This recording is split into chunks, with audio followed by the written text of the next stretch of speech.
ये जगह है ये सवाल पूछने का। मोबाइल क्यों ले रहे हो? What is going on? कभी खुशी कभी गम, ना जुदा होंगे हम। एक ऐसी अदाकारा जिसने एक समय पर सिर्फ अपनी एक्टिंग के दम पर आम सा चेहरा होने के बावजूद ऐसा नाम कमाया कि बड़े बड़े एक्टर उसके दीवाने हो गए थे। पल्लो लटके रे मारो पल्लो लटके। बेहद साधारण और सावली सलोनी सूरत में खूबसूरत दिखने वाली इस अदाकारा ने भारतीय हिंदी सिनेमा में अपना एक अलग ही मुकाम बनाया। मैंने कहा फूलों से हंसो तो खिलखिला के हंस दिए। बॉलीवुड में ये ऐसी अभिनेत्री थी जिनकी कद काठी थी सबसे छोटी, पर इन्होंने शादी की उस सदी के सबसे बड़े और लंबे सुपरस्टार से। तेरी बिंदिया रे हाय हाय तेरी बिंदिया। लेकिन क्या आप जानते हैं कि आज ये एक्ट्रेस अपने घमंड की उस ऊंचाई पर बैठी है कि लोग इन्हें घमंडी, अड़ियल और झगड़ेलू औरत कहते हैं। ये जगह है ये सवाल पूछने का। नहीं आप बताइए, ये जगह है क्या ये सवाल पूछने का? क्या आपको पता है कि सदी के सबसे बड़े महानायक से शादी करने के बाद आज इन्हें अपने पति का नाम अपने साथ जोड़ा जाना भी पसंद नहीं है। श्रीमती जया अमिताभ बच्चन जी। सर सिर्फ जया बच्चन बोलते तो काफी हो जाता। और क्या आप यकीन करेंगे कि इन्होंने अपने ही बेटे और बहू के हंसते खेलते परिवार को उजाड़ दिया। तो कौन थी ये अदाकारा? क्यों एक समय पर लाखों दिलों पर राज करने वाली ये एक्ट्रेस अचानक लोगों के दिलों का कांटा बन गई और आज भी लोग उसे बॉलीवुड की सबसे प्यारी लव स्टोरी का विलन मानती है। आखिर क्यों वो अपने ही बेटे का बसा बसाया घर दूसरी बार तोड़ने के लिए तैयार है? ऐसा क्या कारण है कि लोग उसे घमंडी और अड़ियल औरत मानते हैं? बताएंगे और भी बहुत कुछ। आप बने रहिए हमारे साथ वीडियो के एंड तक। मोबाइल क्यों ले रहे हो?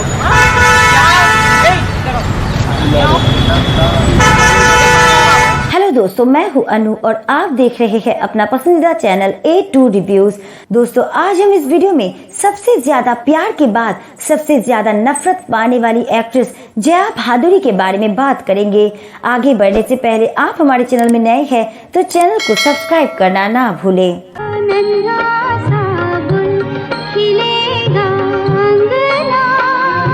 जया भादुरी का जन्म 9 अप्रैल 1948 को जबलपुर मध्य प्रदेश में एक बंगाली हिंदू परिवार में हुआ था। उनके पिता का नाम तरुण कुमार भादुरी जो एक पत्रकार और लेखक थे और माता का नाम इंदिरा भादुरी है। जया की स्कूलिंग भोपाल से हुई और बचपन से ही उन्हें एक्टिंग का बहुत शौक था, इसलिए उन्होंने टेलीविजन ऑफ इंडिया नाम के कॉलेज में एडमिशन ले लिया। और यही नहीं, जया को उनकी पढ़ाई के दौरान बेस्ट इंडिया एनसीसी कैडेट पुरस्कार भी मिल चुका था जो कि 1966 में गणतंत्र दिवस के समारोह में उन्हें मिला था। बेटी का एक्टिंग के लिए जुनून देखकर एक बार उनके पिता उन्हें फिल्म की शूटिंग दिखाने ले गए।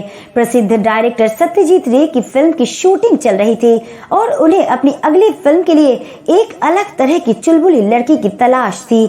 जब सत्यजीत रे ने जया को देखा तो उन्हें बहुत पसंद आ गई और उन्हें पहली फिल्म मिल गई जिसका नाम था महानगर। साल 1963 में रिलीज हुई इस बंगाली फिल्म ने बॉक्स ऑफिस पर कुछ अच्छा प्रदर्शन नहीं किया, लेकिन जया की एक्टिंग को काफी सराहा गया और इसी वजह से उन्हें 2 और बंगाली फिल्में ऑफर हुई। पहली थी सुमन जो केवल 13 मिनट की शॉर्ट फिल्म थी और दूसरी थी बंगाली कॉमेडी फिल्म धन्नी में।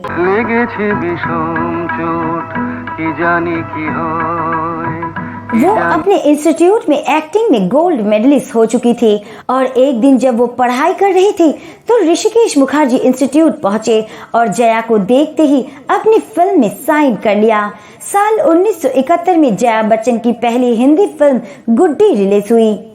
ऐसा नाटक किया, ऐसी एक्टिंग दिखाई, मीना कुमारी की छुट्टी कर दी। ये फिल्म ऋषिकेश मुखर्जी द्वारा निर्देशित थी और इसे गुलजार साहब ने लिखा था।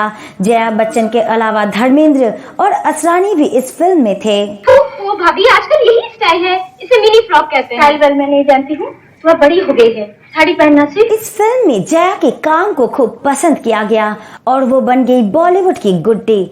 अपनी पहली फिल्म के लिए जया को बेस्ट एक्ट्रेस का अवार्ड भी मिल गया। इसके बाद तो जया के सामने फिल्मों की लाइन लग गई।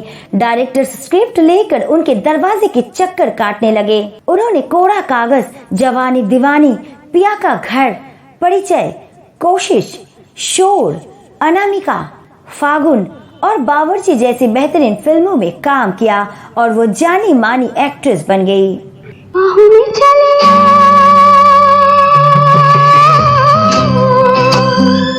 इसके बाद 1973 में जया ने जंजीर में अमिताभ बच्चन के साथ काम किया और अमिताभ बच्चन की किस्मत बन गई। बना के क्यों बिगाड़ा रे, बना के उस समय तक अमिताभ बच्चन की लगातार 12 फिल्में फ्लॉप हो चुकी थी और जनता के साथ साथ अमिताभ बच्चन को भी भरोसा हो गया था कि वो हीरो बनने के लायक नहीं है। लेकिन फिल्म जंजीर से फिर से उनकी किस्मत पलट गई और उन्होंने जया को अपने लिए लकी मान लिया। इसके बाद उन्होंने जया के साथ फिल्म अभिमान में काम किया। ये फिल्म भी बड़ी हिट हुई और अमिताभ बच्चन का करियर चल पड़ा। लुटे कोई मन का नगर बन के मेरा साथी। 1975 में अमिताभ बच्चन ने जया के साथ 2 फिल्मों में काम किया, चुपके चुपके और शोले ने अमिताभ बच्चन को बड़ा स्टार बना दिया।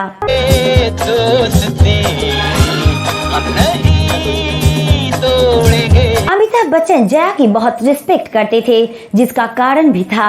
दरअसल जब ऋषिकेश मुखर्जी इंस्टीट्यूट गए थे जया से मिलने तो उस समय अमिताभ बच्चन भी उनके साथ गए थे और पहली बार वो जया से वही मिले थे। दोनों ने पहली बार एक दूसरे से बात भी की थी क्योंकि फिल्म गुड्डी के हीरो पहले अमिताभ बच्चन ही थे और ऋषिकेश ने दोनों को हीरो हीरोइन के तौर पर एक दूसरे से मिलवाया था। लेकिन बाद में अमिताभ बच्चन को फिल्म से निकाल दिया गया और धर्मेंद्र को लिया गया, जिसका कारण ये था कि उस समय तक अमिताभ बच्चन एक फ्लॉप एक्टर थे। उनकी फिल्में लगातार फ्लॉप हो रही थी। उनके साथ कोई भी एक्ट्रेस काम करने को तैयार नहीं था। उस समय पर जया बहादुर ही थी जिसने अमिताभ बच्चन का साथ दिया और फिर जंजीर में उनके साथ काम किया और अमिताभ बच्चन की किस्मत बदल गई। यारी है ईमान मेरा, यार मेरी जिंदगी यार। ये फिल्म बड़ी हिट साबित हुई और अमिताभ बच्चन रातों रात स्टार बन गए। जया ने जंजीर, अभिमान, फिजा, शोले, मिली, कोई मेरे दिल से पूछे जैसे कई शानदार फिल्मों में काम किया। देखो ईशा, उस राक्षस के बारे में बताकर क्यों अपनी खुशियों का गला घोटना चाहती हो? जया बहादुरी जब अपने करियर के पिक पर थी और उन्हें लगातार फिल्मों में काम मिल रहा था, तभी उसने 3 जून 1973 को अमिताभ बच्चन के साथ शादी कर ली। दोनों की शादी भी एक शर्त पर हुई थी। फिल्म जंजीर में काम करते हुए अमिताभ बच्चन और जया बहादुरी की नजदीकियां बढ़ गई थी और दोनों एक दूसरे के करीब आ गए थे। दोनों ने वादा किया कि अगर फिल्म हिट हुई तो लंदन घूमने जाएंगे। फिल्म ब्लॉकबस्टर हो गई, लेकिन अमिताभ बच्चन के पिता हरिवंश राय बच्चन ने लंदन जाने से मना कर दिया। उन्होंने कहा कि अगर लंदन जाना है तो पहले शादी कर लो फिर जाओ। इसलिए जया को अमिताभ बच्चन से शादी करनी पड़ी। उस समय दोनों की शादी बहुत ही सिंपल तरीके से हुई थी और शादी के बाद दोनों लंदन घूमने गए। दोनों खुश थे क्योंकि अमिताभ बच्चन के दिन बदल चुके थे, पर जया के लिए शादी ज्यादा दिन खुशी का कारण नहीं रही। जया ने धीरे धीरे फिल्मों में काम करना कम कर दिया और अमिताभ एक के बाद एक हिट फिल्में बॉलीवुड के देते रहे। सब कुछ अच्छा चल रहा था, लेकिन तभी अमिताभ बच्चन की जीवन में आई एक नई रेखा। परदेसिया ये सच है पिया, सब कहते हैं मैंने तुझको दिल दे। अमिताभ बच्चन का रेखा के साथ अफेयर बॉलीवुड का सबसे चर्चित अफेयर बन गया और बॉलीवुड के गलियारों में रेखा और अमिताभ के चर्चे होने लगे। जया बच्चन परेशान रहने लगी। रेखा अमिताभ बच्चन के लिए पागल थी और अमिताभ बच्चन भी रेखा के प्यार में पड़ गए थे। जया ने सब कुछ जानते हुए भी पति की बेवफाई को चुपचाप सहती रही और तभी उनकी एक फिल्म आई सिलसिला, जिसमें रेखा, अमिताभ बच्चन और जया की असली जिंदगी से मिलती जुलती कहानी दिखाई गई थी। उनका दामन छोड़ दीजिए, ये मेरे बस में नहीं और जो मेरे बस में नहीं उसे मैं कैसे कर सकती हूँ? अमित मेरे पति हैं। यहाँ तक कि फिल्म के गाने भी उनकी सिचुएशन से मैच करते थे। हम भूल गए रे हर बात मगर तेरा प्यार नहीं। जया और रेखा का काफी लंबा एक सीन था जिसे देखकर लोगों ने कहा कि ये फिल्म नहीं बल्कि हकीकत है। इस फिल्म के बाद जया ने फिल्मों में काम करना बंद कर दिया। रेखा को लेकर जया हमेशा परेशान रही, लेकिन उसने कभी इस मुद्दे पर बात नहीं की। खबरों की माने तो एक बार जया ने सबके सामने रेखा को थप्पड़ भी जड़ दिया था। अपने पति की बेवफाई और रेखा का अमिताभ के लिए पागल हो जाना जया को रास नहीं आया और वो चिड़चिड़ी हो गई, लेकिन किसे पता था कि वो इतनी चिड़चिड़ी हो जाएंगी। What is going on? What is going on? This is terrible. शादी के बाद दोनों के बच्चे श्वेता बच्चन और अभिषेक बच्चन हुए। अभिषेक बॉलीवुड एक्टर बने और वही श्वेता बच्चन ने भी कुछ फिल्मों में काम करने के बाद फिल्मों से दूरी बना ली। श्वेता की शादी कपूर परिवार के बेटे निखिल नंदा से हुई है। वही अभिषेक की शादी बॉलीवुड एक्ट्रेस ऐश्वर्या राय से हुई। अभिषेक बच्चन करिश्मा कपूर से शादी करना चाहते थे। अभिषेक और करिश्मा कपूर की सगाई भी हो गई थी, लेकिन ये शादी टूट गई। अभिषेक और ऐश्वर्या की शादी के समय भी जया ने खूब बखेरा खड़ा किया था और उसने ऐश्वर्या राय को मांगलिक बता दिया था। समय के साथ साथ जया बच्चन इतनी अड़ियल और घमंडी होती चली गई कि अब हालत ये है कि उन्हें बॉलीवुड की सबसे घमंडी और झगड़ेलू औरत का टैग मिल चुका है। ये जगह है ये सवाल पूछने का?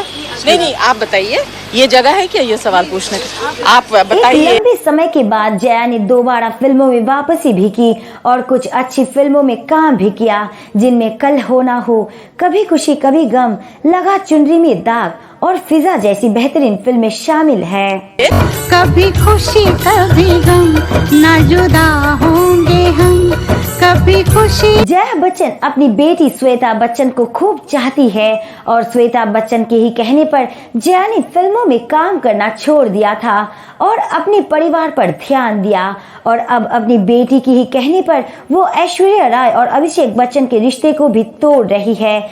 ऐश्वर्या राय और अभिषेक बच्चन के बिगड़ते रिश्ते के लिए सबसे बड़ा कारण है जया बच्चन, वही इसके लिए जिम्मेदार है। आपको बता दें कि जया बच्चन समाजवादी पार्टी की ओर से राज्यसभा सांसद है, लेकिन आज वो उस हालत में है कि हर दिन एक नई कंट्रोवर्सी पैदा करती है। 1992 में भारत सरकार ने उन्हें पद्मश्री से भी सम्मानित किया था। जया बच्चन को उनके बेमिसाल अभिनय के लिए 3 बार फिल्म फेयर बेस्ट एक्ट्रेस का अवार्ड और 3 बार बेस्ट सपोर्टिंग एक्ट्रेस का अवार्ड भी मिल चुका है। उन्हें कुल 9 बार फिल्म फेयर अवार्ड से नवाजा जा चुका है और 2007 में जया बच्चन को लाइफ टाइम अवार्ड से भी नवाजा गया। सोचने वाली बात यह है कि कभी अपने अभिनय और सादगी के लिए 9 बार अवार्ड जीतने वाली एक्ट्रेस आज ऐसी बन चुकी है कि लोग उनका नाम सुनते ही चिढ़ जाते हैं। तो दोस्तों, आज की वीडियो में बस इतना ही। आपका जया बच्चन के बारे में क्या कहना है हमें कमेंट करके जरूर बताइएगा और वीडियो पसंद आई तो लाइक शेयर जरूर कीजिएगा। साथ ही फिल्मी दुनिया की ऐसी और रोचक जानकारी पाने के लिए चैनल को सब्सक्राइब करना ना भूले। मिलते हैं अगले वीडियो के साथ, तब तक के लिए अपना ख्याल रखिए। नमस्कार।